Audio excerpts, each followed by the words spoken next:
All right, what is up, ladies and gentlemen? Figured I'd start a little series revisiting some older graphics cards. I talked about it in an earlier video, and just kind of showing what they're making, if they make money, if they don't make money, if they're profitable, what they do mine, that kind of thing. So today we are actually taking a look at probably one of my favorite cards from yesteryear is a GTX 1070 Ti. So let me flip this around. I do have this one rig running. All the rest are currently down. This one is running off an extension cord running through the house. Yeah, don't tell my wife. Anyway, so this is the GTX 1070 that I have. It is a Founders Edition. It does run off of a single 8-pin, and it is a blower design card. So sucks air in the side and blows all the hot air out the front.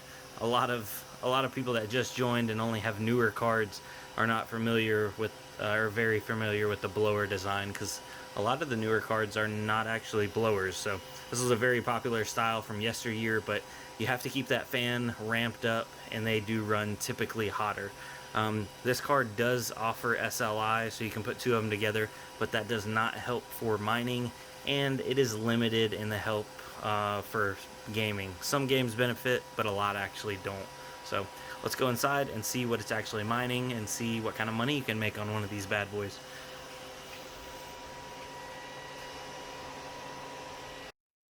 Okay, we have made it onto the old Computadora. So GTX 1070 Ti, fan favorite of mine for a long time. Let's switch on over here and we'll show you. This is my 1070 Ti in that rig. It's doing 30.5 mega hash. I have the core at 75, memory at 900, and power limit at 120. It is burning 120 watts. Fan is at 100%, and the temperature is 82 degrees. This thing probably needs repasted, the thermal paste, but it's been running at 80 to 82 degrees now for probably over a year. These things, GTX 10 series, in my opinion, are tanks. But it deserves more love. Now the release date on these bad boys was November 2nd, 2017. And the 1070 Ti really closed the gap in between the 1070 and the 1080 on like the gaming performance side of things. As for mining performance, 1070 and 1070 Ti, 1070 Ti was just a smidge better, and it's only developed more recently. The 1070 and the 1070 Ti used to be right there tit for tat, but a regular 1070 you're going to be looking at like 28 mega hash, 27 mega hash on Ethereum, whereas a 1070 Ti you can squeak out. Some of them will even do 31, 32 mega hash. Mine's happy at 30.5, so we're going to leave it there.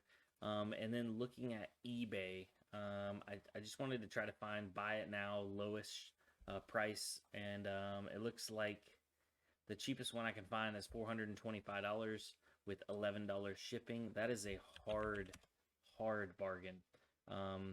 Sorry, let's go to nice hash profitability, and we'll see what's good to mine on the old 1070 Ti's. Obviously, I'm pretty sure Ethereum's the top one, but it's always cool to check. 1070 Ti. Electricity cost is 11 cents per kilowatt. Calculate.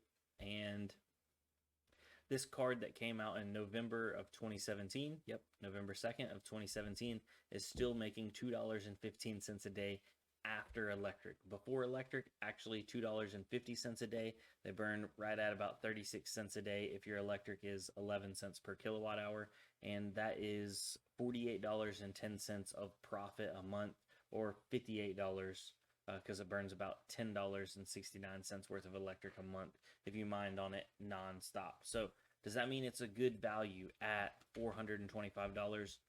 No. No. I would rather see you overpay for a newer card than overpay for an older card, because just like mine, they could have been mining for years, and that's not to mean that doesn't mean they don't have years left. But I'd much rather recommend people towards 30 series or even some 20 series cards than jumping all the way back to a 10 series card. It's just that much older. I mean, these things are coming up on 3-4 years old now. 4 years is a long time in the computer world. A lot changes in that amount of time. If you want something similar performance, but actually less power and cheaper, a 1660 Ti or 1660 Super is a good alternative to the 1070s and 1070 Ti's also. And they definitely burn less power than these. You try to crank these back to like 90 watts and you'll lose performance, but still not horrible. If you have them, run them, or if you can get them for the right price. I'd say anything under $200, absolutely jump on it. If you can find one of these in like a cheap pre-built computer, 500-600 bucks, I'd probably think about it. But yeah, so it looks like 100% of the time it's been picking Ethereum because it is the most profitable, but these are some other algorithms that you can mine on it, most notably Kapow at 15.4 mega hash. Let's actually, before we get off here, let's go to whattomine.com and let's plug in 1070 Ti and let's just see what it comes up with. So obviously Ethereum's at the top, $2.40 a day, direct mining Ethereum. Nice hash, $2.19 a day. And behind that is Z Classic, ZCL at $1.87. Firo or Firo coin, $1.86. Raven coin is at $1.76 a day. Not actually that bad for how old that card is. And more notably, Ethereum Classic, $1.50 a day. And Bitcoin Gold, $1.52 a day. So lots of algorithms that it still can competently mine at a profit as of right now, which is, just for reference, guys, it is July 6th, 2021.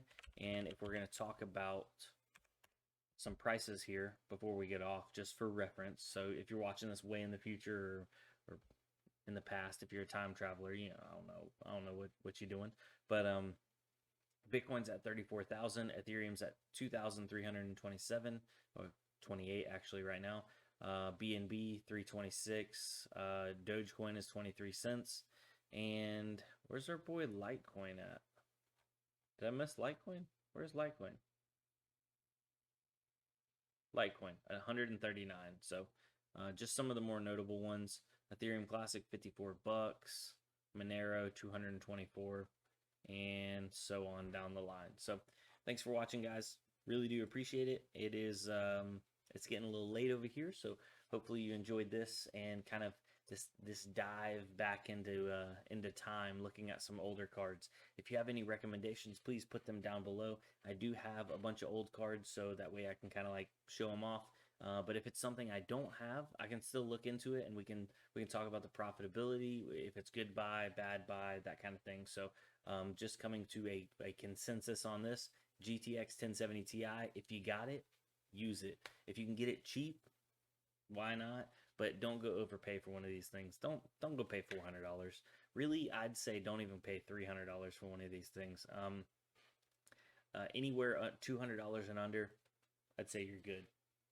And if mining turns into nothing, you can still use a 1070 Ti to play some decent games at 1080p. So with that being said, peace out, jellyfishes. You know what to do. Later, guys.